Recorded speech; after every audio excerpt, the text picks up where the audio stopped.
আমেরিকার একটি শহরে ভয়াবহ দাবানলে ব্যাপক ক্ষয়ক্ষতি হয়েছে। বিষয়টাকে অনেকে আল্লাহর আযাব, গজব হিসেবে দেখছেন। এটা আসলে তাই কিনা, এজন্য উল্লাস করা যাবে কিনা? আমরা অনেকে ইতিমধ্যে শুনেছি যে আমেরিকার হলিউড নামক একটি শহরে ভয়াবহ দাবানল পুরো শহরকে পুড়ে ছাই করে দিয়েছে। টানা 2 দিনের অধিক সময় ধরে শুধু পুড়ছে তো পুড়ছেই, এবং কোনোভাবে সে আগুন থামছে না।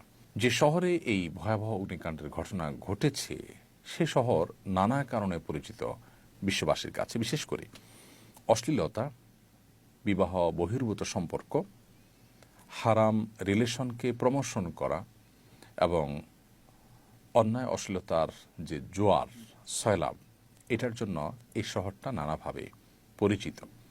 মানুষ নানাভাবে সেটিকে জানে এই অশ্লীলতার সূতিকাগার হিসেবে। হলিউডের বিভিন্ন তথাকথিত অভিনেতা এবং তারকাদের ঘরবাড়ি পুড়ে ছাই হয়েছে।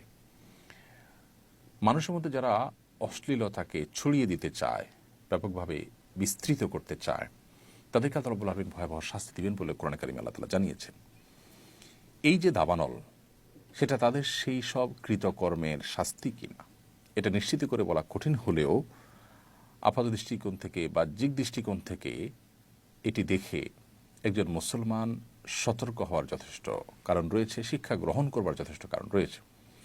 আমরা জানি যে ইতালির পম্পেও নগরী, এটাকে পাপের নগরী বলা হতো। পাপ, জুলুম, সীমালঙ্ঘন, এটা এমন পর্যায়ে চলে গিয়েছে যে একটা পর্যায়ে আল্লাহ রাব্বুল আলামিন সেখানে ভয়াবহ দাবানলে পুরো শহরকে পুড়ে ছাই করে দিয়েছেন। এখনও সেই কয়লা হয়ে যাওয়া শহরটি ওইভাবে কয়লা অবস্থাতেই বিশ্ববাসীর কাছে এখনও দৃষ্টান্ত হিসাবে, শিক্ষা গ্রহণের উপাদান হিসেবে এখনও টিকে আছে। হলিউডের এই যে আগুন, এই আগুন সেরকমই কোনো শিক্ষাদায়ক, সেরকমই কোনো অ্যালার্মিং কোনো বিষয়, কোনো ঘটনা হওয়াটা মোটেও অস্বাভাবিক নয়। একজন ইমানদার এখান থেকে শিক্ষা গ্রহণ করবে, উল্লাস নয়, বরং এখান থেকে শিক্ষা গ্রহণ করাটাই হতো আমাদের কর্তব্য, যে আমরা আল্লাহর অবাধ্যতার পথে যাওয়া, হারাম বা অন্যায়ের পথে যাওয়া থেকে আমরা বিরত থাকব। আমরা যদি আল্লাহর অবাধ্যতার পথে যাই, আল্লাহ রাব্বুল আলামিন ছাড় দেন, কিন্তু একটা সময় আল্লাহ তাআলা পাকড়াও করেন। আল্লাহ সুবহানাহু ওয়া তাআলা ছাড় পেতে পেতে একটা সময় আমাদের কাছে মনে হয় যে না, আল্লাহ বোধহয় আমাদেরকে আর পাকড়াও করছেন না, কিন্তু একটা সময় ঠিকই আল্লাহ সুবহানাহু ওয়া তাআলা ধরেন এবং পাকড়াও করেন। এই বিষয়টি পৃথিবীতে বারবার বিভিন্ন সময় ঘটে, আমাদের ব্যক্তিগত জীবনের সময় ঘটে, যে আল্লাহ সুবহানাহু ওয়া তাআলা আমাদেরকে অ্যালার্ম দিচ্ছেন, সতর্ক করছেন, বা আমাদের কোনো পাপের জন্য আল্লাহ রাব্বুল আলামিন দুনিয়াতে নগদ শাস্তি দিচ্ছেন। আমরা খুব কম মানুষের শিক্ষা গ্রহণ করি, যেন আমাদের শিক্ষাটা এখান থেকে গ্রহণ করা উচিত। এবং এটি আল্লাহর আযাব, সেটি নিশ্চিত করে বলা কঠিন, কারণ আসলে